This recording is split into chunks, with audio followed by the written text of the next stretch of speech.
Vino Show, where wine is what we drink, not what we do. I'm your host, Stick, aka Clueless Vino Man. I know it's been a while. I'm back, and today I have a very special guest. I have Coach Rodney Harmon, man. How you doing? Yeah, I'm doing good. Thanks for having me. Yeah, of course, man. Now I did introduce you like formally, but like we're like family. Yeah, we basically like family. Yeah, we're family. How you been, first of all? Oh, I've been good, man. Just been out here grinding, do what I do, and trying to get acclimated at my new home for basketball where I'm coaching at now. So it's been an adventure for the past month and a half. Yeah, yeah, we're gonna get into that for sure. Also, that background picture is hilarious. It's it's a blast of the past for me, for sure. But we're gonna get into that too, man. Today I did ask you if you drank wine. You just totally discarded that. But we are gonna have a drink, man. We're gonna have some Bacardi. Do you have any background story of Bacardi that you would like to tell? Um, my first experience with Bacardi would have to be at a college party, my first college year, being in Uh, college. So I had it straight. I ain't having no with nothing else or whatever. And I basically got tore up that night because I was drinking Bacardi all night and had one too many drinks and threw up beside my best friend's vehicle. And the funny thing about the whole thing, a car full of girls was still trying to holler at all of us, even though I threw up beside the vehicle. So that's my first experience with Bacardi. And I still like it, still drink it to this day. Didn't shy away from it, so that's a good thing. that's interesting because like usually, and were you a okay? First of all, again, drink responsibly. Were you like a freshman when you first drank it? Yes. Okay, listen, we all have those stories, man. We're not judging people on this show. We don't do that. But that's crazy because normally the drink that you have as a freshman, like you never have again. Like you just get, you kind of wean off of it because you never want to have that experience again. So it's cool that you kind of still push through it. Yeah, I pushed through it. It was one of those things. I knew I drank too much that night. It's just we were just having fun. It's one of those nights that we just finished doing exams and finals and stuff, and we just want to let off some steam and we just had fun. Yeah, I can't even be mad at that. I've been there. Yeah. But yeah, man. Again, great to see you again. Cheers. Cheers. Yes, sir. Mm. Oh my gosh. Now, our story begins rather early, and like you didn't coach me in. Did you coach me in Parks and Rec? No, right? No. Okay, you coached me freshman year of high school Yep. Freshman and and sophomore. Mhm. yes. So what people don't get confused like with my story is that I didn't really play on a actual like school team until eighth grade, Correct. and so and during that experience, it was bad, because I didn't play what's the word I'm looking for? I didn't play organized ball per se up until that point. So a lot of the concepts and things were like different than me. And I Hmm. didn't have like the greatest experience with that coach or whatever. Yes. So coming in with you know, you think it's gonna be kind of similar. Like I'm not gonna play this, that, and the third. But what I liked about you was that you kind of forced me to get better. Like you weren't like you didn't like take like, oh no, it's just another failed project. You were like, let's work on it. So just tell me, what you saw at that time that kind of made you like, yeah, I can work with me. Well, first of all, I saw height. When I first saw your height, I'm like, this kid got to be dominant. I mean, he's about to be in high school and he's going to be dominant. Because I watched the middle school game. I was kind of upset that you wasn't getting used like you properly used. Hmm. That's why I was excited when you were coming up to me. I said, oh, he's going to get used with me. And you had talent. And the thing about it is, you had untapped talent. It's just the fact that you just had to tap into your talent. Hmm. And we're gonna get into it too, but I gotta, the funny story I'm gonna tell about how I did get tap you into talent one day at practice. But yeah, you had talent, but nobody took the time to go ahead and tap into it. And when did you start getting into coaching? God, you have a very long and like tenured coaching Woo. career up until this point now, and like you said, you just got a new job recently. So like, what? How long you been coaching? Like, what kind of got you into it at the beginning? All right, so back in the day, my senior year of high school, I was part of the basketball team. I played one game, but I was more of a coach, the assistant coach to the coach. Hmm. And what I mean by that, we had a new coach back then. His name was Dennis Seaman, and he brought it in a college mentality that a lot of guys couldn't handle. They were used to the same old, whatever, whatever.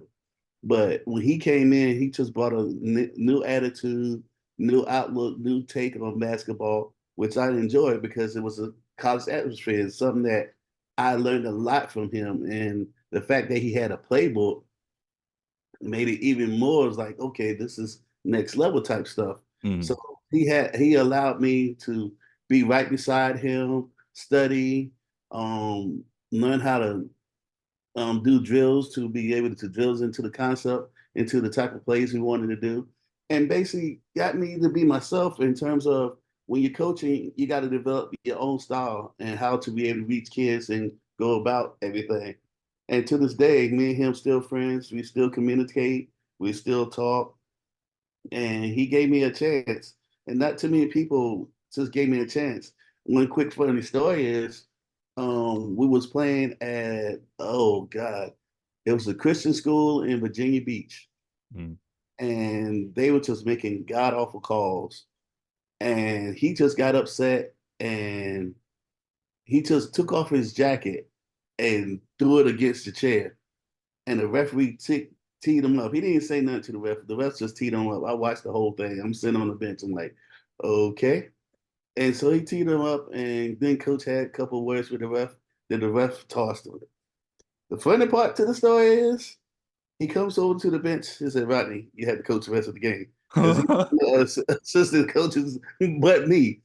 And I'm like, huh? And then he looks around it goes at the referee and he goes, oh, by the way, kiss my to the ref. Yeah. Business school. I'm like, oh God, he's gonna get fired. So I'm sitting up on the. I'm like, okay, now I got to coach the team. He goes to the locker room, but all in all, I coached the team. I can't remember if we won and lost that game, but it was a great experience that I got to coach the team for the rest of the fourth quarter once he got kicked out. So it was a good experience. That's when I started there. Was right then and there. It was my first coaching experience. That's a crazy on the spot like job application. You know, like hey, by the way, I'm about to get tossed, but go ahead and finish the game for me. That's crazy. Um, so yeah, so I make the freshman team or whatever, and it's a lot of the upper, the upperclassmen are there, like the sophomores or whatever. But I'm holding my own. I remember my biggest issue was catching passes. We had like some fancy passes, like Nolan and Larry. Nolan's passes were always you couldn't tell when they were coming. Yep. And then Larry's passes he had that slingshot, that one hand just doosh and like toss it. So like Yep. those were really tough, like especially with, again, it's early in my development or whatever. Mm-hmm. But again, like we're going through drills, we're doing this, that, and the third. And one of the first memories I had under your tutelage was I think we were working with varsity and we were doing like the drop step drill. Just Yep. regular drop steps, hook shot, drop step. And then one day I just accidentally dunked the ball. Mm-hmm. And then you were like, you just like stopped and you were like, do that. And I was like, I don't know what I did. Like it was a mistake. And then like from then on, it's like you just focus. Like that was the focus. Like get him to just be meaner. Because I'm a nice kid for the Yeah. most part as a Yeah. kid. But Yeah. like I didn't have that mentality yet to be like just go at people, Yeah, because that day when you did that, I'm like, huh, he can drop, step, and dunk, and didn't know. That's right then. That's what I said. That was the untapped talent that you had, and so you did that once. So then I was like, go ahead and do it again, and you didn't do it. I'm like, I'm Yeah. done. Let's go again, and he didn't do it again. I was like, again. I just stopped the whole whatever we were doing. I was like, Yeah. again, and again. And I said a couple of selected words to you. Sure, And yeah. I was like, okay, we're gonna get this down tonight. Again. And you were starting to get mean. And that's why I was like, I was trying to get out of you, like, this is not a nice guy sport. And Mhm. then you were getting upset and whatever. And then you just went up and said, ah. I was like, now we getting somewhere. And we Yeah. went about the business. And that was the start of everything up for you right then and there. Yeah. So I just remember coming out of that freshman year. I think we played Nandua the last game of the season at Mm-hmm. Nandua. I Yep. remember I did score. I caught one of those Larry passes. I was hype about it. But more Yeah. importantly, I had 10 blocks that game. Yes. And that cuz that was my thing mainly in high school. Like I was, we'll get to that one game that we still don't know the correct number to the blocks that is. Uh but I just remember being excited for the next season. 'Cause I knew that I was gonna take a next step. I felt it because all the sophomores were going up, and then it would just be, it'd be me. I feel like I was gonna be the focus to me, right? Because I this is the confidence I had in myself. Um, so we get to that sophomore year, Well, and hold on. Hold on. We gotta go back. We gotta go uh-huh, back. Because that Dan Dill game was significant. uh-huh. When I say it was significant, that was your first start too. Mhm. That was your first start. Oh, And who was starting? Wayne was starting at the center, right? Wayne was starting and said, and it got me to put Wayne at the two where he always wanted to play at. Right. So it was significant right then and there. It was like Wayne's at the two, you at the center, and Nandua did not know what hit him. Every time somebody was trying to go, the ball was just going redirected, going the other way. Yeah. And you were rebounding and you were blocking shots. And Wayne went off that night at the two because Mhm. he was like, oh, I got something about here. I'm about to go off for the night. And that's what happened. We went off for the night and it was just one of those nights. Now, correct me if I'm wrong before Mhm. we go to your sophomore year. Mhm. There was a game that we shouldn't have lost, Mhm. but we did. But before all that, we were down by 20 points. I'm gonna let you elaborate on that because you know what happened in the locker room at halftime at Arcadia. Oh, dog, I'm fuzzy on that one. Wait a minute. Freshman year? Yes. No, you got to remind me. All right. So I played, you know me, we had enough people talent that I could play everybody. Yeah. So in the first half, I was playing everybody. I put Jeremy in, Mhm. and everything was going good. All of a sudden, they just started scoring at will. I'm like, what is going on? And it was Jeremy's man. I'm like, okay, Jeremy, come on out. And then they kept on scoring. I put everybody starters back in. They kept on scoring. I'm like, what the, is going on? Mhm. So we get to the point we are down by 20 at halftime. And we went in the classroom because they didn't have the locker rooms get Right, right yeah, I remember that. in the classroom. And I was just upset. I really didn't have too much words to say. I was upset. I don't know what. And there was a stack of algebra books that was right there by the board. And I said what I had to say and went, I'm gonna full court press all night long. If you don't want to do it, I'm gonna take you out.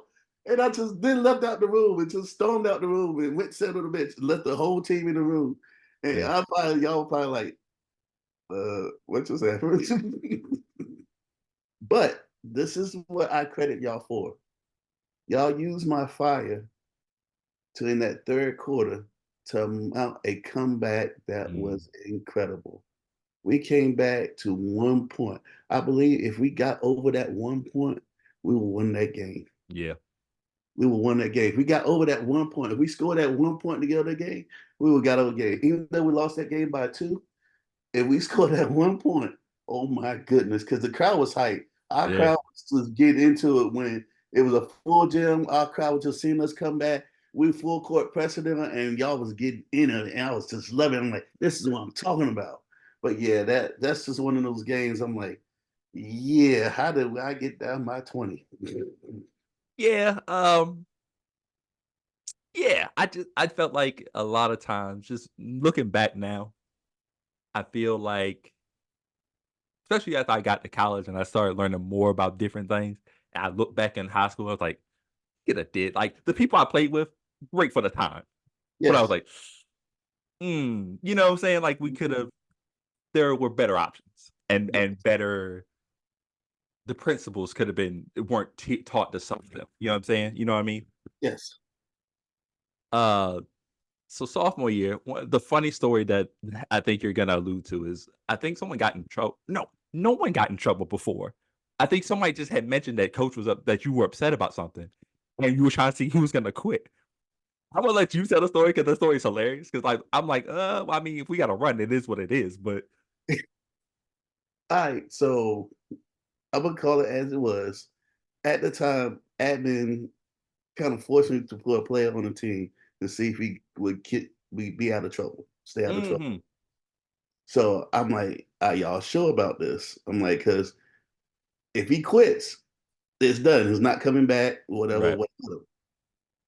So he was on the team. At time, he caused a little anger, discretion, and was a little cancer at times, but whatever. yeah, So anytime that y'all got in trouble or I got a note on the teacher, whatever, y'all mhm, hit on the announcements. JV on the line at what's the name, fully dressed. yep, I'm like, okay, who got in trouble? Who did what? And whatever. Cause we about yeah, to yeah, everybody knows we are about to run. Who did what? yep, So that day he came in and he saw y'all on the line. He's like, what happened? Oh, heck no, I quit. So I said, huh? You what? I quit. And when the principal said that, I was like, and I went on, I said, all right, y'all, let's go shoot, let's go ahead and warm up. Y'all looking like, what just bro. happened? Because I remember as we got in the line, I was like, I went in the locker, I was like, yo, dog, what happened, bro? And everybody's looking like, yo, I don't think anybody did anything. I was like, I didn't do nothing. Like, you know, it ain't me. Like, I'm like, I don't do nothing, bro. I come to school, do the work, and I leave. You know what I'm saying? So I was looking, I was like, who did something? Like, everybody was like, I don't know. So we all went on the time, and bro walked in. He's like, no, what happened? It's like, nah, I quit. And he just left. I was like, bro, I don't think anybody it is what it is. Bro, just he wasn't having it, homie. That jump was funny. Yeah, so it was like like look, I was not having certain things, and Yeah. I was just tired. And when I did that, it just showed if you want to be part of the team or not. I'm like, if you didn't want to be part of the team, then you got to suffer with the team because you know how I did. I didn't punish one of y'all. I punished the whole team. Somebody, Yeah. all y'all paid for it, and you know how that one goes. But Yeah. now you should know about this. I'm gonna take you back. Do you remember we played Shingatig? Okay. We won by 30 plus. Well, that was normal in the back of the days. Yeah. And and I told y'all if y'all won by 30, we wouldn't have practice on Saturday, right? I remember that. Why did y'all have practice on Saturday? Oh, who messed up? It wasn't who messed up. It was the whole team that messed up that night. What did we do?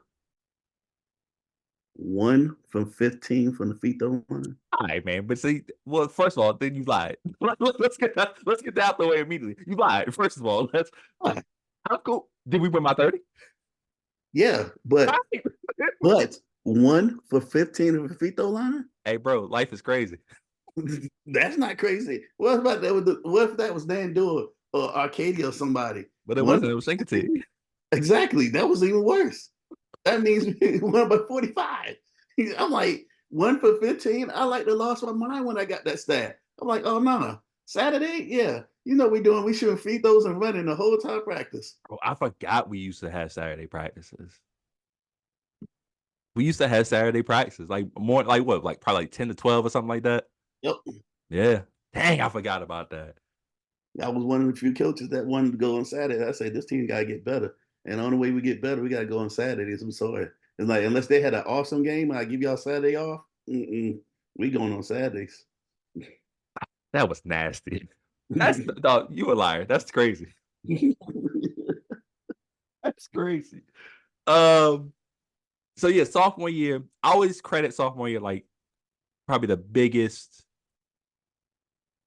not the biggest jump, but like the beginning of like I knew I could play in college right around this time hmm because sure, like did I use my height a lot of the time? Yeah, but like that's what you're supposed to do, right? Like you can only take advantage of what you have as far as your advantages. Yes. But the confidence started building up in me, right? Just from day one.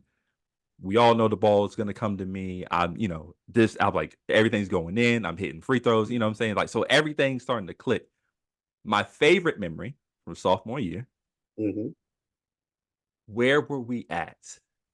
It was an away game, Mm-hmm. and I'm cooking in the first half. I probably got like 10, like buckets.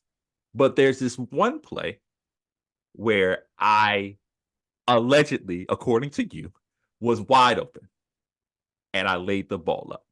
Yep. It was a bucket. 2 points is 2 points at this point for me, right? I'm like, cool. We're up huge on this team. It's not like we're like down or we're like up six. We're winning the game pretty handily. Man, we get in the locker room and you look at me and you say, if you get wide open like that again one more time and you lay it up, we are all running and you are coming on the bench. And I'm looking like, bro, I'm cooking this team, cooking them. And that's when I got really mad. Like I had this thing where like people call me out in front of people. I don't like that because it seems Mm-hmm. unnecessary, especially when it's unnecessary. Mm-hmm. So the next, I think it's probably one of the first plays of the second half. I forgot who had the ball. It might have come from the wing, but I was diving down Mm-hmm. the middle, Mm-hmm. and they passed it, and I caught it, and I just remember coming up one hand and Mm-hmm. just banging that jump. Mm-hmm. And I think I looked over at you like, I was trying to say something, but I just looked over at you like, now scream. And that's when that screaming stuff started happening for me. Yep. And that was like probably the biggest play. And like the one thing I remember from that year, I was like, okay, I feel that was the one. Yeah. That that was the one. Yeah, that was the one. That was the one. And the game you referring to, we was at Windsor. That's what you have a great memory. You have an amazing memory. Yeah, that's what it was at Windsor. Yep. Damn. We was at Windsor, and here's the funny thing about the Windsor game. I didn't start y'all. I didn't start none of the starters at Windsor. Oh, is that because we thought we were gonna win by a lot? Yeah. Yeah, yeah. So I didn't start none of y'all. So what I did, I started Allen Yeah. and the rest of the other guys who didn't get too much playing time, but it Mhm. got time. And we were actually down by one at halftime. Were we really? Yes. And the lady at the scores table was like, "Oh my God, that team is playing good tonight. Such and such and such up." So we go into halftime. I say, "Start us up." I'm like, all right, we need to be up by 10 by the end of this third quarter, and then we'll cruise on. I said, you know what we do? Because I didn't full court press them yet. I said, Yeah. full court press. Let's do what we do. Let's go ahead, hit Brandon, go down low, and whatever. So we come back out. We press, and the score just going up. They were still stuck on one number, and the score was still going up. Yeah. So at the end of the third quarter, the lady looked at me. She's like, "What did you tell your team at halftime?" Oh, I just told him we weren't going to stop at McDonald's before we got home on the way home. And she laughed. She's like, "Did you really tell him that?" I was like, "Yeah, if they didn't play better, we weren't going to stop at McDonald's." And she's like, "Oh my gosh, they are playing awesome, man." I was like, they all right. We are very easily motivated. So that game, the two significant things that happened. One was you dunking after I told you, I'm like, come on now, why are you just gonna be up there just you doing a Patrick Ewing layup Mhm. and all this is over the rim. I'm like, why? Yeah. So that was one significant thing. But the other beautiful significant thing was Allen hitting them 3 pointers. Mhm. We ran the same overplay and they were in the zone.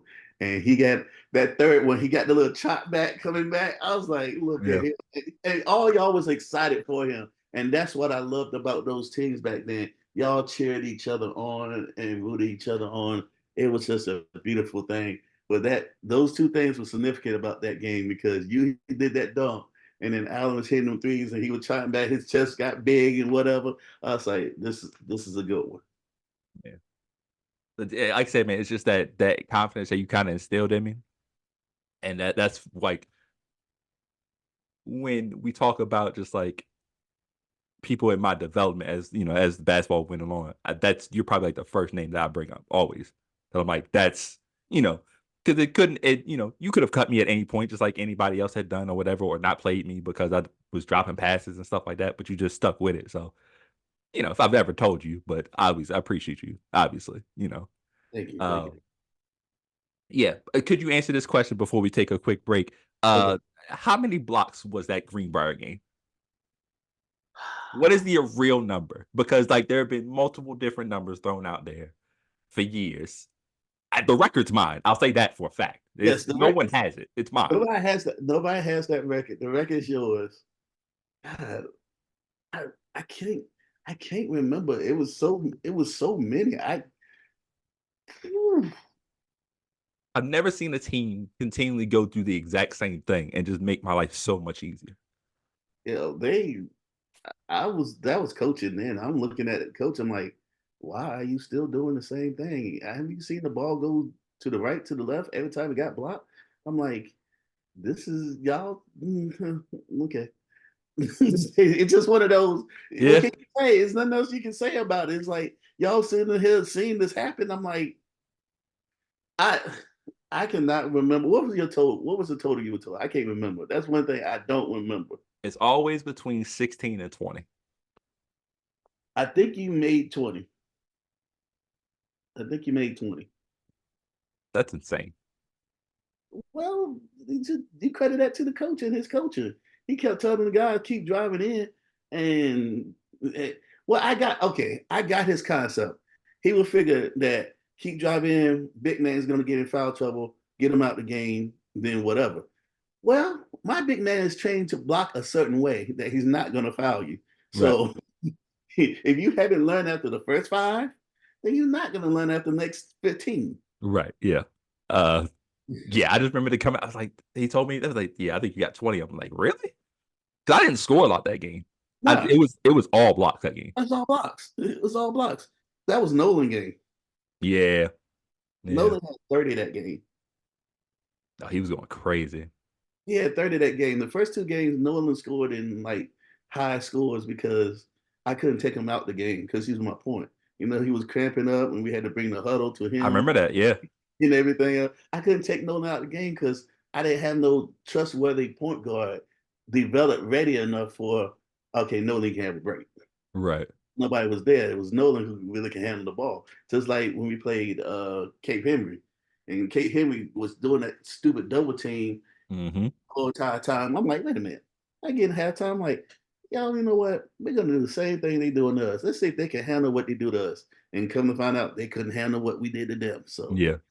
this is all about learning strategies and learning teams and learning coaches in your league and how they go about things and try to be different. Yeah. Yeah. I'm gonna go ahead and refill real quick, man. We're gonna take a quick break and we'll be right back. After I leave, because I don't, I go to varsity, I do the college thing. Mhm. What do you do? I know, I feel like I don't know. I feel like Northampton kind of did you dirty, but that's a whole nother story for another day. Yeah, Uh, that's you've done so much more after that, man. So kind of guide me through like your journey, like after that. well, during the time with y'all at the same time, I had two middle school teams while I was coaching y'all. I Mm, had a 9 to 12-year-old team, and I had an older team mm, that I was coaching too on Saturdays. Even though we still had practice, I still did Parks and Rec yeah, and coaching and refereeing at the same time. So that was just my life there. I enjoyed it and kept going. But after I left Northampton, I came across and started working at Old Dominion. And I wanted to get back into coaching and I didn't know how to go about it. mm, But I met this guy who had an AAU team, an organization, HRH. mm, And he said, hey, do you want to be one of my coaches on the older guys team? I'm like, sure, I'll be one of the coaches. And we had tryouts, and I had a great group of guys. We were 15 deep. mm, I had great sponsorship for one of the mothers. She was the team mom. She took care of the guys and everything. and I had them for 3 years. And in my last year having them, one of the kids that I picked up, he went to a private school called Alliance Christian. Hmm.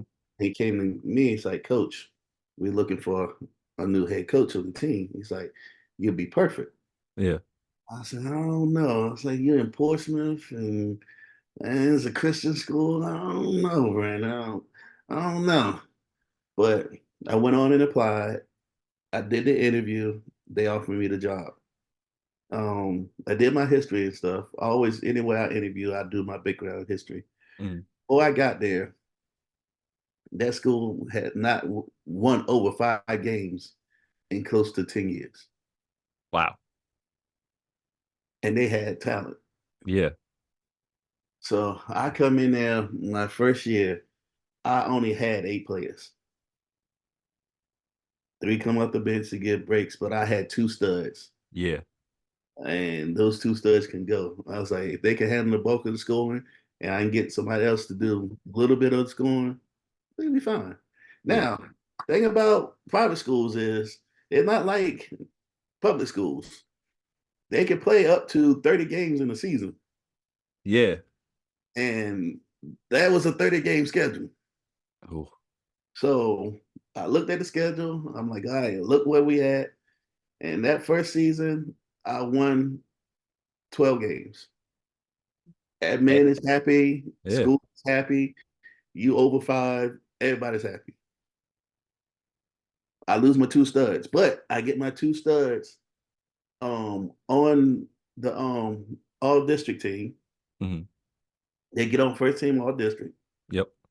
Um one of them goes off to play college. Nice.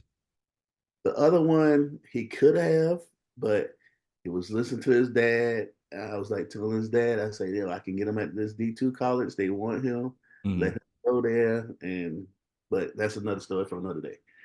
Um, then I had this kid named Dominique, my second year coming around. And Dominique was an awesome kid. He was a kid that listened like you did. Hmm. And you saw that I was all about you and that I cared. That's when you started listening and say, all right, I'm gonna listen to this coach. I'm gonna do as he say, and I'm gonna get better for it. Hmm. So Dominique. He was the first one to the gym, last one out to the gym. So in his sophomore year, he didn't play as much because I still had whatever. Hmm. In his sophomore year, he scored 100, maybe 150. That summer, he said, Coach, I'm gonna bust my tail. Yeah. He came in that summer when we had summer workouts. He bust his tail. When I said this kid came back and was averaging 25 per game, he was averaging 25 per game. He would either he would stroke you from the outside or he was crafty enough to get to the basket and finish. And Yeah. he would free those. So then by his senior year, he just needed, and we was like mid season, with like 3 games left in the season. Hmm. He just needed 8 points to get 1,000 for his career. Hmm. And I told him, I said, don't feed Dominique the ball first off. They said, huh? I said, don't feed him the ball. I said, he's nervous. He's Hmm. not going to go whatever. I said, let him get into game flow. I Yeah. said, let's go with our game plan and do that and let him get into the flow. So we get in the flow and everything. And everybody's like, why ain't nobody's passing Dominique the ball? I say, just calm down. He's going to get his A, he can get his average, whatever. And when he got the ball, he drove the first time, he got fouled. When he made his 2 free throws, I was like, he's in rhythm now. Then I called a play for him. He comes back, hits the 3. Then I was like, all right, I'm like, now go ahead and do your thing. Get his 1,000 points, stops the game. I gave him the ball. He gives it to his mom, kisses, hugs, he hugs. We come back, we win the game, and whatever. But at the Lions, I end up um, being a winning coach there with the squad that I had and with the kids that came in. I never recruited. I could have, but I felt Hmm. like I didn't need to. Winning would be the kill off for everything. And that's what happened. We start winning, kids want to come in. Yeah. I won Christmas tournaments with at that school. I got to the quarterfinals of states for the first time in school history. Yeah. Now, with that going on, we ran into a kid at this school called Amelia Academy. Hmm. It was your height, Hmm. spoke no English, blocked everything.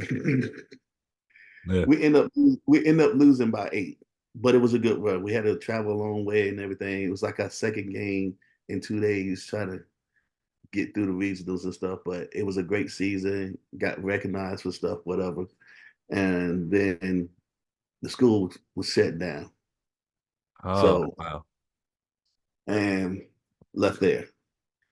Now, here's the funny thing. I left there, and guess where I ended up at? Greenbrier. That's right.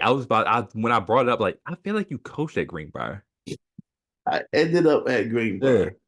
So I was at Greenbrier for a couple of years, and I was kind of done dirty there a little bit. But I brought the program back up because the program went downhill. I brought them back up. Fans were coming out to see the games, and it was exciting basketball. I brought them to the shore to play against Nandor. Yeah. I try to bring all my teams that I coach here over to the Eastern Shore to Yeah. let them know that our ballers over here on the Eastern Shore. Oh, let me back up. Brought Northampton over to Alliance Yeah. on a Saturday.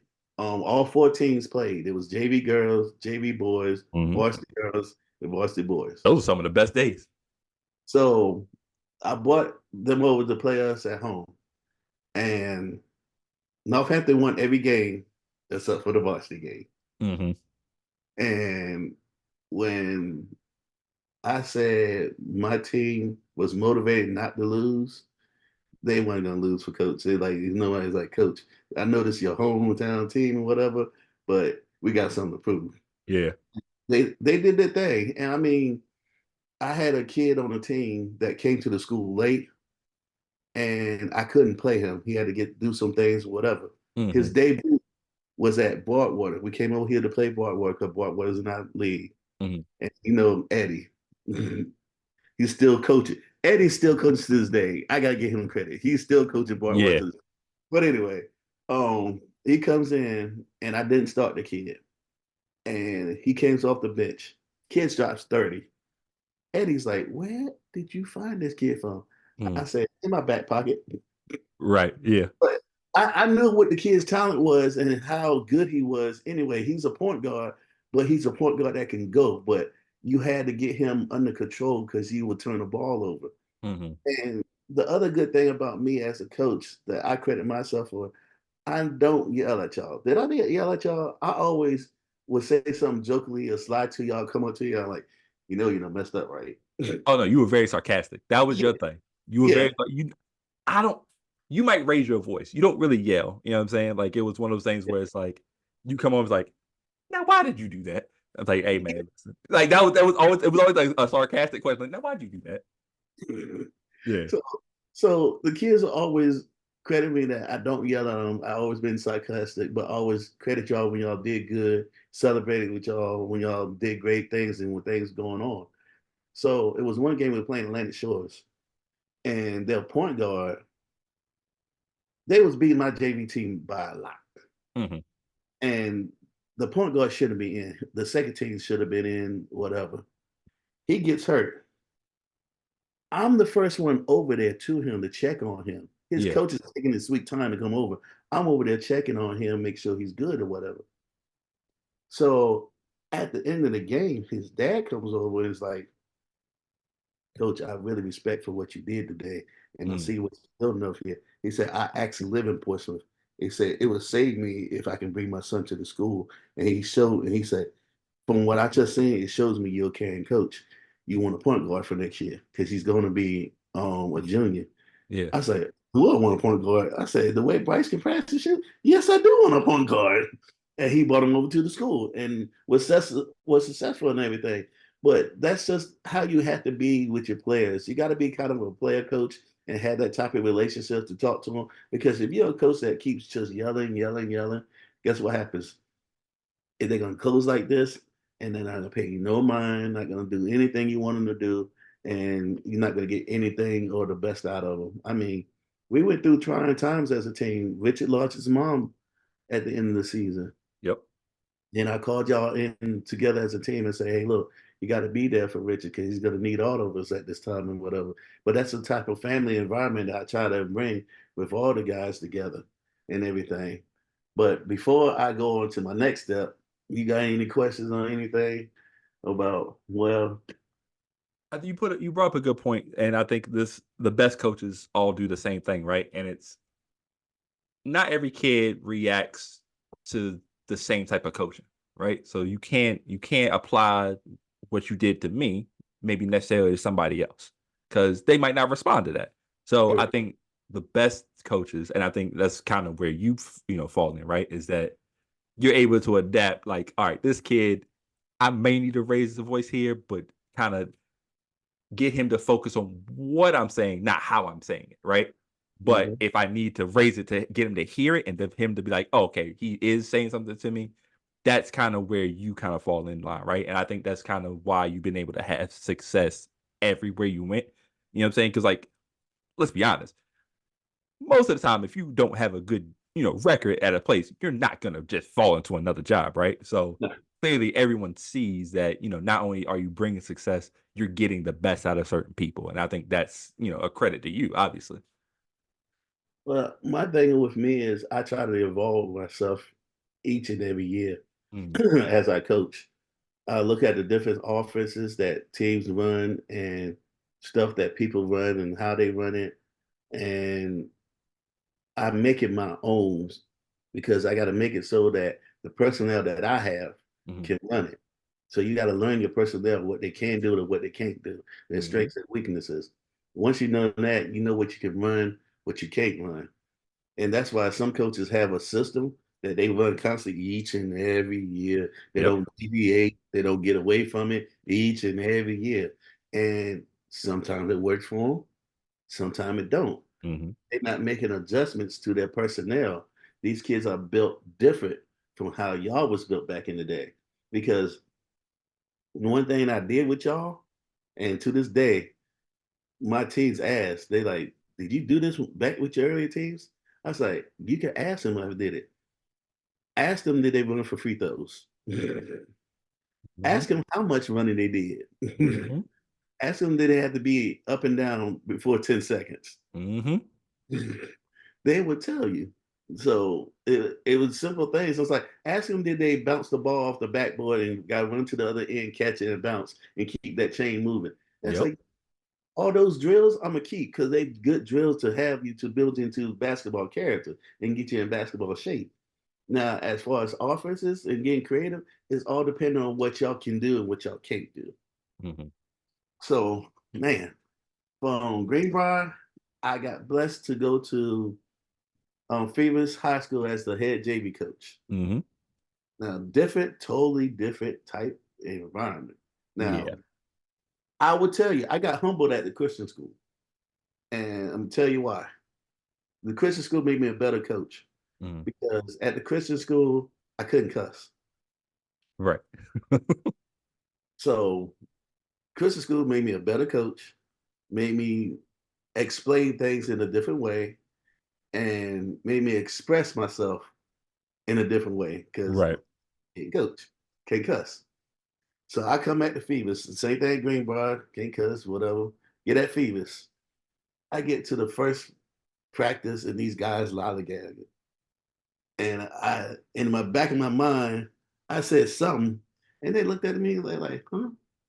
I said, oh, my bad. Y'all don't understand this. Let me say this word to y'all. yeah, So we go on, and for the first 2 days, they didn't see a basketball. We did mm, conditioning, drills without the basketball, learning how yeah, to fix and everything. These kids were like, where did this coach come from? Who is he? right, What? Why didn't we got a basketball yet? What's right, going on? So I had to break some of them because of being disciplined. and everything. And I get there. JV was always a winning program, couldn't even move up to the next level. So I had a good JV program and wasn't there and just come in the league. Coaches respect for what I was doing, how I was doing. Mhm. Some coaches, that previous coach there who came to games, come in and say, "Yo, that's the best press I ever seen this team run and how they was running. Ran new offenses, running 1-4 flex and doing different creative things and creative inbound plays and stuff that I draw up was all about timing and stuff like that." And I was there for 5 years during COVID and everything. It was a good 5 year run. I wish I was still there, but Yeah. Kinda talk to me about coaching during COVID though. Like, what was kind of like the parameters and kinda like how that was during that time period? well, what ended up happening is our season got shut down. Mhm. Started off, we were doing practice, we were masking up and doing all the protocols. You had to take temperatures and you had to write down if you had any type of symptoms, you couldn't come to practice. Mhm. They had to chart everything. Yeah. And then meeting on Zooms, um, make sure the kids are doing their workouts, and it was a tough time. I mean, Yeah. it was a very tough time, and for the kids and for them to lose their season was even more rough and everything to lose a whole complete season. But 'Cause it's not it, like college where, like, kids were granted, like, extra years, right? Like, you know what I'm saying? High school is like, bro, like, you graduate in 4, like, you this if you lose it, you lose it, you know? So and then just like, basketball is like a community thing, so, like, you gel better when everyone's in there together and you can build that chemistry, you know where this guy's gonna go, you know if he does this double dribble, he's going backdoor, like, you can't do that, like, separate, you know what I'm saying? Mhm. So I was kind of glad it did shut down the season. Um, like I said, oof, it was rough. It was just one Yeah. of those type rough deals that we got around Christmas time, I think, when the whole season decided to go ahead and shut down the whole season. Because what ended up happening, half my team got COVID. Damn. And I was like, yep, I'm staying away from y'all. We're not doing no Christmas stuff. Yeah. Now, keeping track of everybody. Stay away. I'm not coming to the gym. Don't call me. Yeah. Yeah. Like, stay away. Stay away. Stay away. Um, but it was a crazy time back then. It was kind of hard to coach, but you did your best coaching in terms of you when you had your Zoom meetings and you were showing them different things on Zoom and stuff like that. And I had to do it for both JV and varsity Mm. because I was on the varsity staff as well. Yeah. So coach recognized that I was good at doing that. So I was in charge of doing all of that. It was crazy. Yeah, yeah. Now, the Phoebus job, uh, was main the ending is mainly because of the, new regime, right? I think that's kinda what we're looking at? Yeah. So what happened was this past season I got promoted to be on the varsity bench. Mhm. And I was one of the coaches on the bench and everything. And I did not know it was going to be coach's last season. He didn't Mm, let me alone until like the last two games of the season. Like, got it. I'm think I'm done. So I applied for it and I didn't get it. And none of the coaches on the staff got it, which was surprising to the kids Yeah. and was upsetting to the kids. I get it, but it's going to be hard for them for the first couple of years because you tell the kids you want to get a coach that you want or that you want to play for, Mhm. and kids expecting one of the coaches off the staff. A Right. lot of them was expecting me, and for me not to get it, for one of the other coaches not to get it, a lot of the kids, I'm I'm not playing basketball or they're leaving the school, Mhm. and which is making it tough on the other coaches. I mean, right now the other coaches having it hard right now. Is kids are not really coming out to workouts. Yeah. Mm, it's not a good situation, but I'm in a new situation now, so I'm loving my new situation. Right. And before we get to that, man, let's take another break, and then we'll Uh, get back into our situation. Can you kinda elaborate on what that is, man? My new situation is I'm the assistant head coach at Hampton Christian in Hampton, Virginia. Hampton Okay. Christian.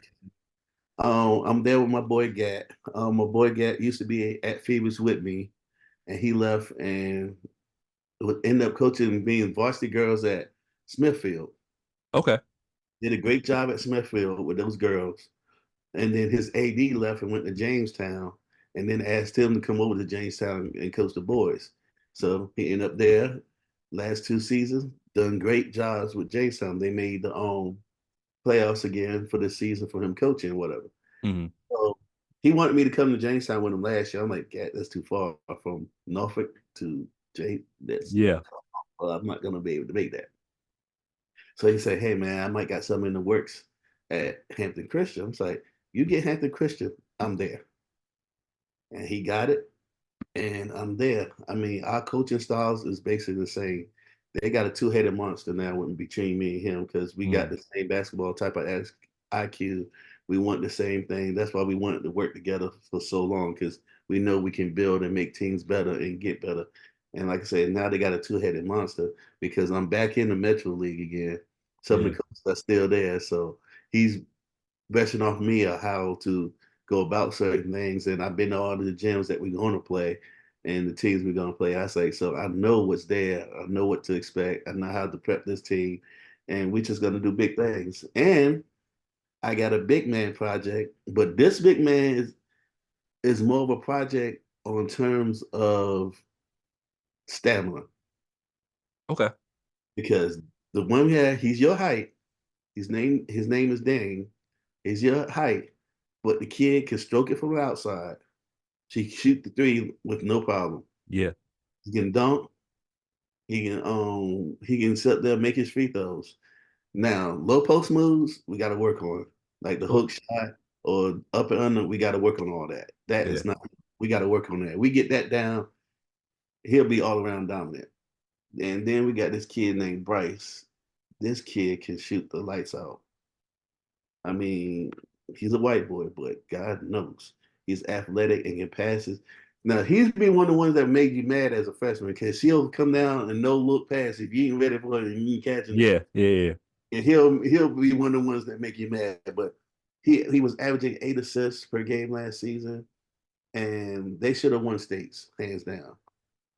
But they will this year. We got a good crew, got kids coming in, and if all goes well, I might have took FIBA's best player, but I'm not going to say You that are a sick individual, man. because because coach got it like that. But anyway, it's going to be a good season. I mean, it's basketball. I love more as a coach than as a player. Mhm. I played JV, 1 year JV. That was my sophomore year. I didn't play my freshman year because I was concentrating on my grades. I was an academic nerd back then. Mhm. And I decided to play my sophomore year. But I say, you're not going to make it. You're not going to live, blah, blah, blah, blah. Made the Right. team. Um, Junior year, I dealt with coach, being a coach on the bench or whatever, because there was more talent. I told him, I was like, if you cut me, coach. But I could be your eyes and ears on the bench and help whatever. And he Mhm. appreciated that. And I did that for the last 2 years and actually got to play in the game. And I was happy for that game. I made my 3-point shot. It was on VHS tape. And it was a good game and everything like that. But I gotta give credit to one of my coaches I had, Mr. McManus, a JV Mhm. coach. Mr. McManus was a coach that prepared you for everything. And that's Mhm. why prepare y'all for everything. He knew when it was a game that we were going to go to overtime. Didn't know why, and he'll sit there just prepare for overtime. And we were just prepared. And that's why I try to relate to y'all. I try to have y'all as prepared as much as possible for whatever we were going into, for Mhm. whatever we played. I just need y'all to execute. Did we have clowns on the team? Yeah, we had clowns on the team and stuff like that. But still, when it came down to when they got in, they had to execute or they were coming out once in the Right. bench in point blank. But I love the fact that certain games and certain teams, I could take 5 in and 5 out and not lose a beat. And that Right. was when you could do that. And that's like a coach's dream when you can do 5 in and 5 out. And it's just, man, it's looking back at that picture, every time I look at that picture, it just gives back so many good memories of things we went through and traveling on the bus and laughing and joking when varsity were losing and we winning. Hey, hey, listen, some quiet days on that bus. Like, So oh, y'all didn't win? That's crazy. exactly, he's like, oh well, we did. So, Like, yeah, we but, could be in the back of the bus cracking up, homie. but I was like I said, I was so appreciative of your hard work and for your when you got motivated to be better and you tapped into your resources and became that player, that dude. Man, I was so proud of you, and I told everybody about it. I ain't talking about the hard time I gave you to get you to that point or whatever. I said, but it paid off for him. Mm. He went and played college basketball. He went and did something with himself, and he was dominant, and he did his thing. And like again, to this day, I give you kudos. I'm like, I'm so proud of you. And but what I'm not proud of, the freaking college portal.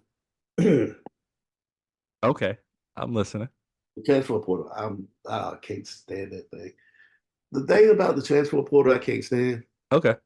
it makes it hard for kids in high school that dream about going to a D1 school right off the bat. It makes you have to be a dude. I mean, you got to do numbers like 28, 8, and 8 Hmm. to remotely maybe get a chance to go to a D1 right off the bat.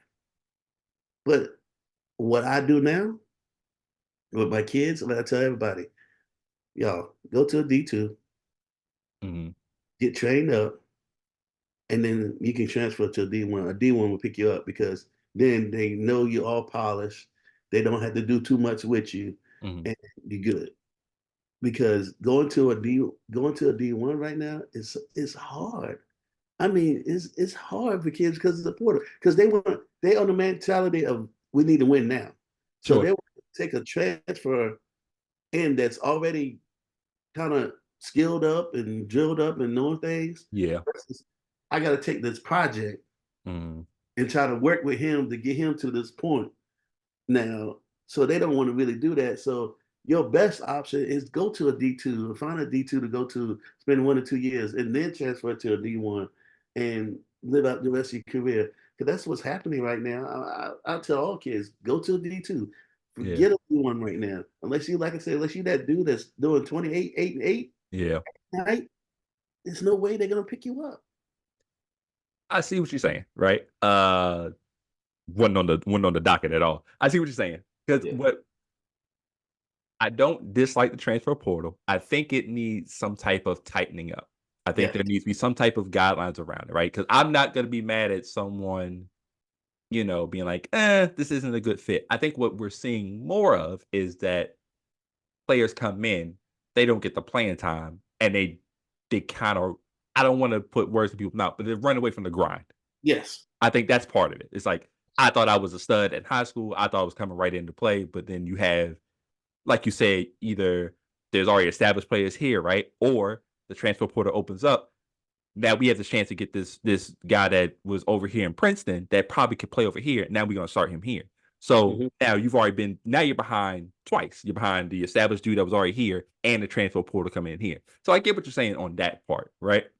I believe, like you said, I believe it needs to be tightened up. Hmm. Just hate the fact it doesn't give that high school feel no more for kids that know that I done did 25, 5 and 5 a night for my last 2 years, Hmm. and I can go a D1 wants me, Yeah. but they don't.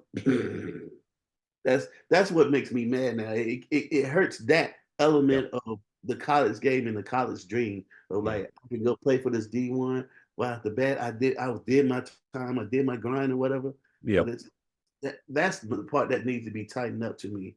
and it hurts basketball so much because, like I said, they rather deal with somebody who's developed instead of a project of I got to develop you to get ready for college. I think D1s want them. It's just I think there's always been this disconnect of for some players coming in that if it's not a Duke, a UNC, a Kentucky, like that, then I don't want any of these options. When there's there's value in going to some of the mid or lower D1s because you can still do the exact same thing that's being done. Like, let me go to let's just pick one out of Wofford, right? Let's go to Wofford. Let's crush it here at Wofford. Maybe I'll do 2, 3 years of Wofford. I'm killing. Then I'm like, you know what? Maybe I graduated early. Let me Mhm. hit the transfer portal here. I think that's a valuable use of the way the transfer portal is, right? Yes. I think that I like your idea too. I think people look down on the D2 thing. It's always been this thing, even Mhm. as far as when I was, coming up. Like, me, I wanted to go D1, but Mhm. whatever. I could have went D1. That's a whole nother story. Shout out to Mhm. Southeastern Louisiana. Mhm. Uh, but that D2 thing, you can still get that scholarship, right? Mhm. It's still high level basketball. I don't think people understand there's only but so many people that play college basketball. It's such a low percentage. You know what I'm Mhm. saying? So take that D2 offer, go Mhm. kill it on a D2 level. I've seen so many D2 players crush it and then end up on what's called. I've seen D3 players do it. Shout out to Mhm. Duncan Robinson. Duncan Robinson went to, oh my God. I played against them and I smacked them, I think. Whatever. That team, I didn't smack him. He was nice. But he was at D3. I think he won a national championship, was a player of the year, ended up getting D1, and he's on the Miami Heat. So there's nothing wrong with these levels. But again, the transfer portal just needs a tightening, needs some guidelines, some rules. And I think it will benefit everyone involved. Exactly. And that's how I feel about it. I just don't like how the setup is right now because it seems like it takes away from that high school dream of, oh, I know I can go D1 and whatever. Mm, And kids need to realize too, and I say this to the parents, if somebody tells you your kid is not D1, don't get offended. mhm. Please don't get offended Right. because he might not be a D1. He And that's might be, okay. yeah, it's okay. He might be a D2 or D3 and go out there and kill it. Don't be upset. He's Yeah. still playing basketball. He's still got a chance to go to the NBA. He's still got whatever. He just now worked a little bit extra harder Yep. to prove himself or whatever. But don't get upset when somebody tells you he's not a D1 kid. Mm, You know, I mean, don't. I mean, I've been around ODU basketball since I've been at ODU working, mm, and this is 20 years right now. This year makes 20 years. I've been working at ODU in the IT department. mm. I've been around the basketball since I've been there. With Coach Jones, great friend of mine, I could talk to him about basketball, go to his office, go to the practices, everything. Jeff Stop. Pause real quick. Coach Jones where was his previous stop? was American. There's a funny story about that. Guess who sent me some stuff when I was getting recruited? Who? American. When I was there. Never heard back from them, by the way. That's a funny story. Continue. So um, Continue. Jeff Jones was just one of those coaches that just allowed me to have access to practices and everything. And I Mm, met good coaches from that and made good relationships. Even with the new coach that came out, the new Mike Jones, mm. Who? he yeah, exactly. I want him to play that song on his first debut so bad. I'm gonna talk him into it. I got to talk him into it. But when he comes in, he's gonna do a lot for this program. He's just gonna need time because he's rebuilding from the ground up. Yeah, for sure. The wonderful things for this program, and he gave me access already to come to practice, to watch things, to understand basketball on his level and his coaches and stuff. So that's the good thing about building relationships. Um, Shout out to my boy down in East Carolina. He just got the head coach down there. He's not temporary no more. He's full. John Nice. Rich, Nice. another great mind, can kill it, skills wise, and drill you up and everything like that.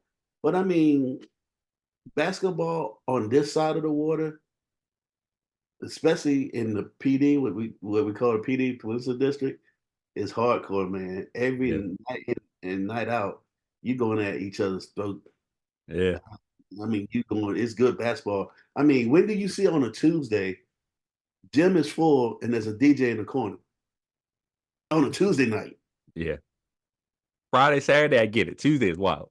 Exactly. On a Tuesday, it turned up on a Tuesday night. I Mm. mean, the first time I walked in here, I'm like, what in the full on a Tuesday? And a DJ bumping and crowd just going and cheerleaders. I'm like, this is a different beast right here. Yeah, But you learn how to adapt, you know how to coach in that type of environment. Funny coaching story. So my first year at Phoebus, I'm used to calling timeouts, referee seeing everything, but it's so loud. yeah, So it was a crucial game, and I was about to call timeout and draw up this play, but the ref did not hear me, did not see me. I didn't get the timeout. My player heard me and thought they gave it to him, so he stops with the right, yeah. ball up. They hit the ball away from him, go down to the other end, scores 11, win the game. Mm. So I For said, the game? for the game, Ooh, because the game was tied, and it was 8 seconds left, and I had the ball, so I was just going to draw the play, yeah, go home, whatever. But like I said, this is what happened.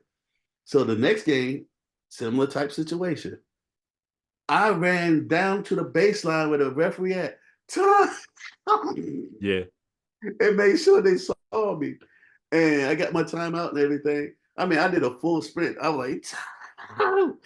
Got there, set up the play, we win the game or whatever. But it's a learning tool because if they didn't see you the first time and you got crowd of people and cheering, whatever, you got to do what you got to do to get a timeout, yeah, man. You got to run and get their attention because if you don't, you're gonna be come up short end of the stick, like I found out. yeah. That's you gotta, yeah, adapting. You gotta adapt to your surroundings, and you quickly did that. And I know when you sprint, you were tired afterwards. I know how you sprint, so I know you. I know you. Um, be sure to ask. Be sure to make sure you ask Coach Jones about 2010 RMC versus American. By the way, just ask him what the result was. Okay, I Yeah, would ask him what the result was. just ask him what the result was. How much did you have that game? I only had 6 that game, but the following year, I went. I was going crazy against them. They had a nice big man too. I gave him work. Uh, but that was those games were personal for me. I'll say that. See, and see, that's the beast that came out of you from previous things. Of I told you, this is what I told you one day. I say basketball is gonna be basketball. What you don't want is someone to disrespect you while you playing the game. Mm, Because if they disrespect you, that means you got to get disrespectful back. yeah. And I always told y'all protect home court. Mhm. Protect home court. Go into the middle. This is our home court. You're not going to sit up here and do what you think you're going to do on our home court. That's Yep. why at the end of the game, what we do, we went to the middle of the court at home, 1, 2, 3, whatever, and we out. Yep. Practice and we say, hey, we got practice. We don't have practice. And let me ask you a question. Mhm. What do you think was the hardest thing about my practices? Mm. Uh, Probably anything that was condition based. So any type of stamina type crap. Because you know what I'm saying. Like what you did the most was you like to put pressure on stuff. Hmm. So it's like, ooh, 2 free throws. Gotta make up both of 'em. We run it. It's like, bro, but like why?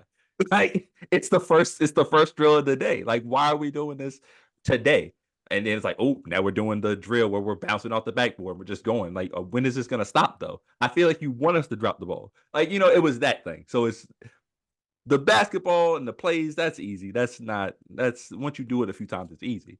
But that old conditioning thing, side by Okay, side, run up in 10 seconds, even though that helped me because I then had to go later in college. I had to do eights and do 4 of those in 45 seconds. I was like, oh, this is normal.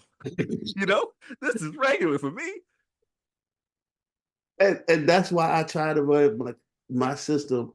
almost like a college system to get you that college feel. So when you do get to college, this is like second nature to you. Like, oh, this is nothing. I've been doing this for a long time and whatever.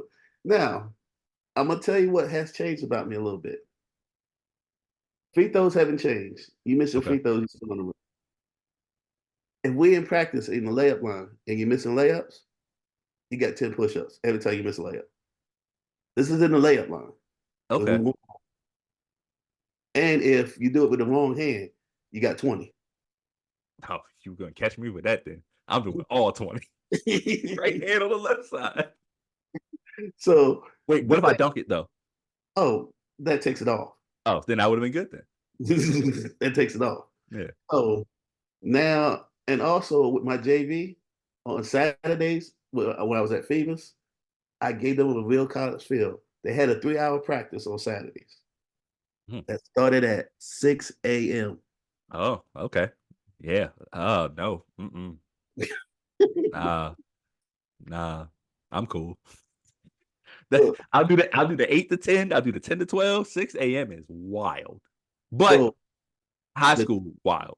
College is like regular. the 3 hour practice, the first 2 hours is floor time. The last hour we in the weight room. Fine too. And that's important. I think that's like if I could go back in time, that would have been the But one thing I would have done. that's more that I should have did with y'all was weight room. I did not do weight room as much as I should with y'all because if I did that, a lot of y'all might have been dunking more. Yeah. I would have been a menace, I think. I was already a menace. I would have been a really bad menace though. Yeah, you've been a beast, Yeah, I would have been yeah. especially if we had a Vertimax back then. Oh my goodness. Yeah. I wish we had a lot of the things that like in college I had, like better weight room. I wish we had a shooting gun, you know what I'm saying? I wish we had Yeah, more of that. Because I feel like a lot of those things would have been beneficial at the time. But you can only live in hindsight, but so much, right? So yeah. it's I all good. mean, we did what we could do Hmm. with the best that we had Right. there, and just the learning curve and learning environment and stuff like that. Like I said, with y'all, I just kept things simple with y'all. We were doing either pick and roll, we were doing over, pop up high. I just made y'all to shooters because you had to learn how to shoot the ball. You Hmm. had to be able to shoot the ball. And that's why we did Villanovas every day. We sit up there, 3 man, pass, shoot, pass, shoot, rebounder. We did that every practice till I Hmm. wanted shooters to be able to shoot the ball and to be able to make shots. As Yep. long as you be able to make that mid-range shot, nobody can stop you. And then when you pump fake and they jump past you because they're taking a shot, it's a layup there. I Hmm. just had to get y'all to learn that and to play together as a team to learn that Nolan's going to throw you a pass out of somewhere and Larry's going to throw that one-handed pass. Oh, funny story, and you're going to laugh at this. Why every time Larry had a fast break by himself, he misses a layup? He did used to do that. I remember that. I remember that. I was like, yeah, Larry used to smoke a lot of layups, bro. That jump was crazy. I'm like, Larry, you are wide open, homie. And then on my inbounds play, wide open layup because he's coming off the curl. I'm like, okay, That I, inbounds play worked way too much, by the way. hey, it still works to this day. It worked way too I much. do not know how to stop it. And that's something that I drew up. I didn't get it from nobody else. I Yeah. said and drew that up. And I still run it to this day and nobody can stop it. If it ain't broke, don't fix it. Exactly. Along with some other questions. So, first question I have for you is what is a meal that you would like a significant other or that you would cook for a significant other? What's your go-to meal? Oh, my go-to meal will have to be the one that I cook that I love cooking Mm, will be meatloaf with mashed potatoes, um, either with string beans or either with corn and with gravy. okay. All right. Okay. What's a food that you wish more people would try? Um, oh crap. Um, uh, uh, guacamole. Really? Okay. I don't like guacamole. That is fair. And it's crazy 'cause I like avocado and like sushi, but not like the, you know? Yeah. Okay. Uh, being an avocado, I mean, I didn't like it at first, Hmm. but when you taste it with certain things, it gets an acquired taste, and you will actually like it, and it's actually good for you. Yeah. Oh, So great fats, amino acids, all that stuff. Yeah. That's why I want to get into it because I know it is good for me. As you get older, you gotta start taking care of your body, unfortunately. exactly. um, okay. What is your thoughts on because you said you had a big man that can shoot now. What are your Mhm. thoughts about big men who don't have post moves? Who coached you? Because if you don't have no type of post moves, then somebody didn't coach you. I feel that if you tall, you got to have some type of low post move to be able to help out when you download and you get a rebound that you can do an up and over or up and under and finish or do some type of hook shot or Mhm, something that you can be able to finish that you go to. You just can't always take a jump shot because you down low. So if you don't have no type of low post, nothing, we got a problem. That means somebody's not doing their job and coaching you up and trying to coach you. That's just I'm still an inside outside guy. mhm, That's just who I am, who I've been, what I've been. I'm going. If I got a big man that I can go to, I'm going in inside. Get him. I'm like he's taller than everybody. Why not? He's gonna dunk. He's gonna lay it up. He's mhm. gonna get his rebound. He's gonna put it back up.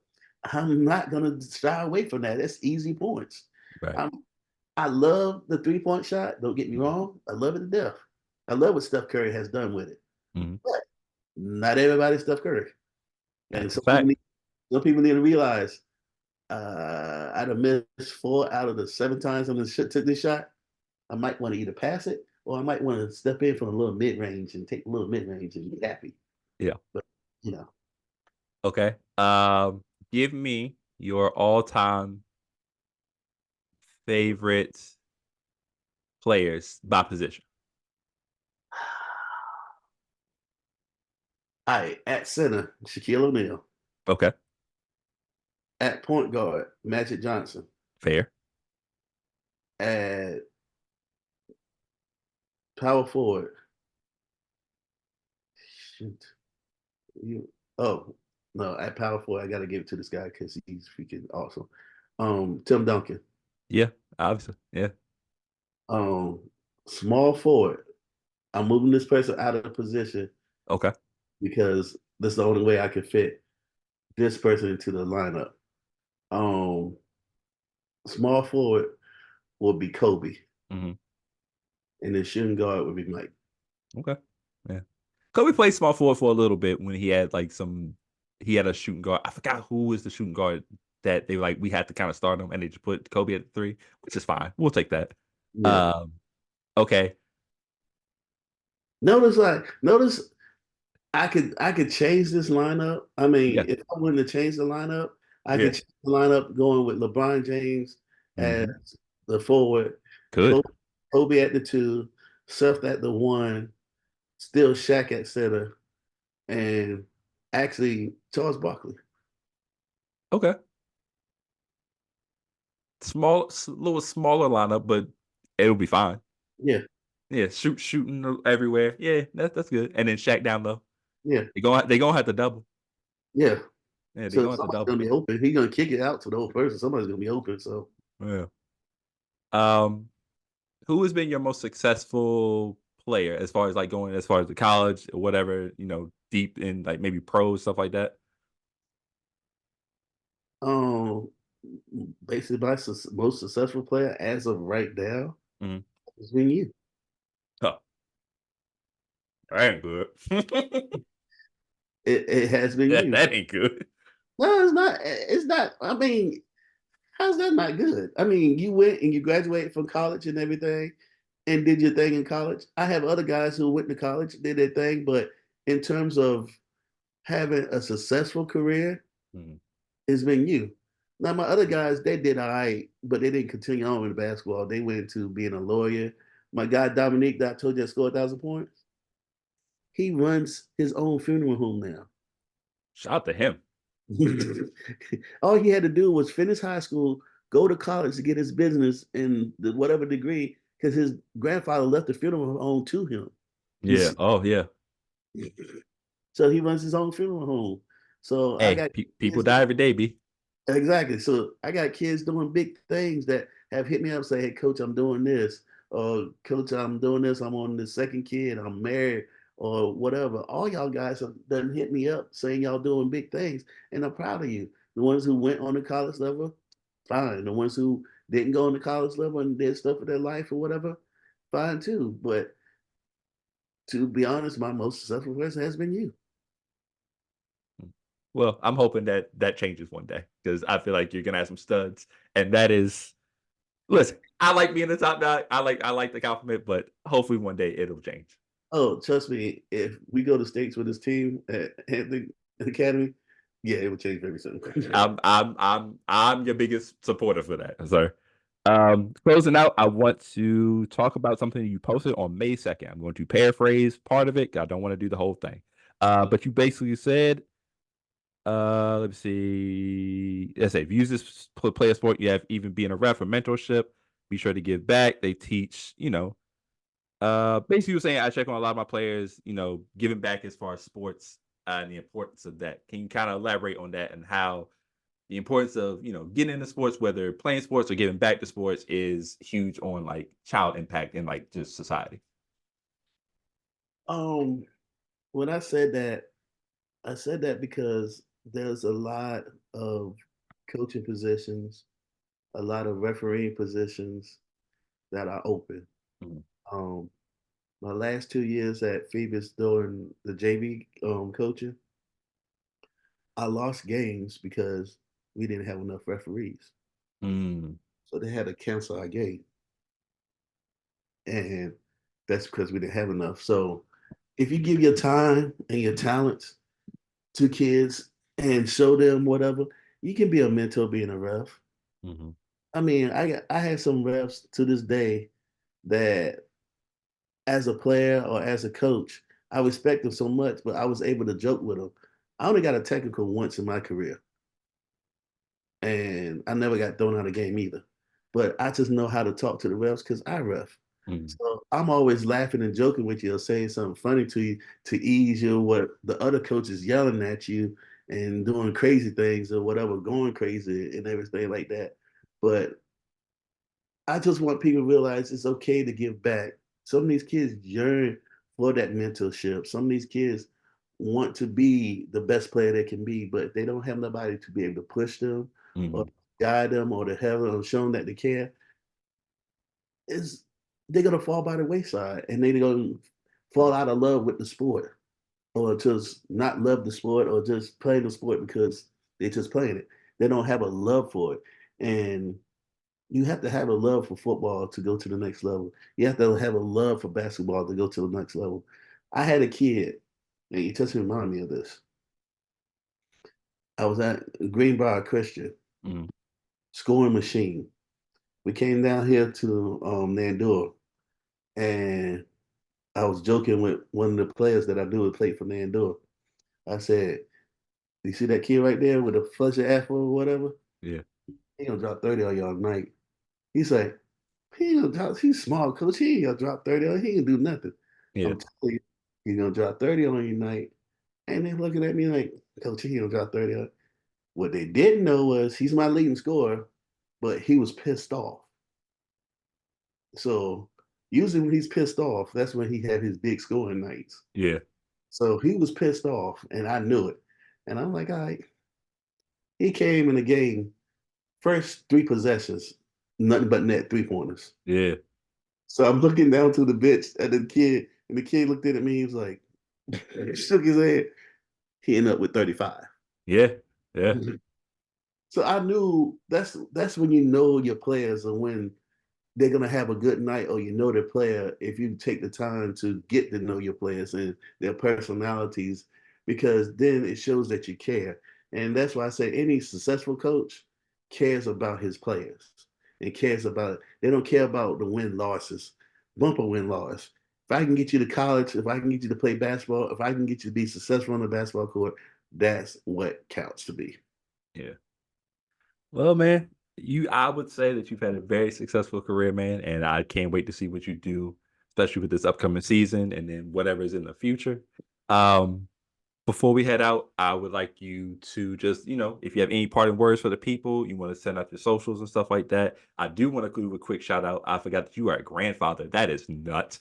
And that, and that shout out to your daughter, man. She had the book, man. I'm a writer of books too, man. Shout out to her. Be sure to plug that if you want to, man. But the floor is yours, man. Yeah, shout out to my daughter Justine. She wrote her book. She's my little 8-year-old that wrote a book about her experience about wearing glasses and how kids was picking on her and how she overcame that. Is on Barnes and Noble. Then shout out to my grandkids, Fortune and KJ. My daughter Roger Nate, who used to play basketball for Northampton, has my boy and girl grandkids. Yeah, which being a grandfather is nuts. But shout out to my two daughters and everything. You can reach me on Instagram at Coach Harmon 757. Same thing on uh, TikTok. It's Coach Harmon at 757. Um, Shout out to I have an online streaming radio station called On Point Radio Station. You can go there to the website and you can click on the link, or you can download the app out of the App Store if you have an Android.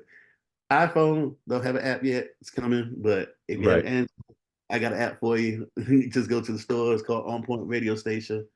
And just man, keep doing what you're doing. I'm proud of you for all your platforms and stuff that you're doing.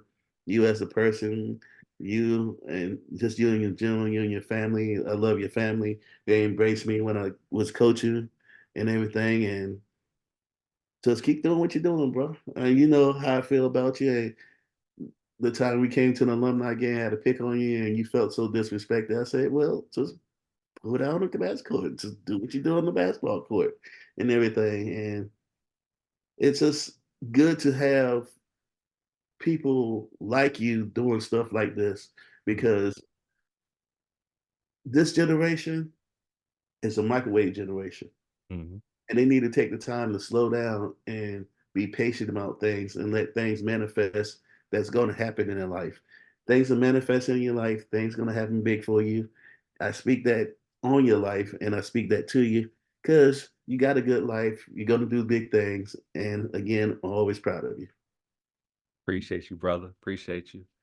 Be sure to follow the Clueless Vino podcast on Instagram at the Clueless Vino podcast. You can also follow me on my individual page, Stick Around 54 on Instagram and Twitter, STIK around 54. You see it in the background. I've always wore 54. That's always been my number. Don't let anybody tell you otherwise. Um, yeah, we appreciate everybody. Please be sure to, like, subscribe, share with everybody, man. I want to thank Coach Harmon again for coming on, joining me, kicking it with me, making me drink Bacardi when I haven't drank rum in a long time, but that's okay. One more for the road, man. Just a quick little Yeah, sip because I'm actually going to honor you in the best way I know how, and I'm going to play basketball right after this. I love you. So, man, drink up, man. I appreciate Thank you, you. brother. Appreciate you. I got the juice, don't need no proof. 100 like the rum I drink that got me over you. And all your nonsense we all subject to.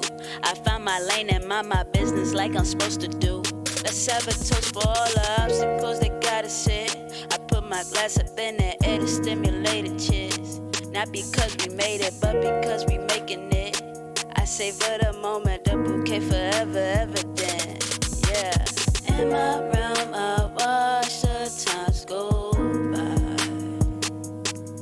I got the world in my hands, but I can't tame the sky.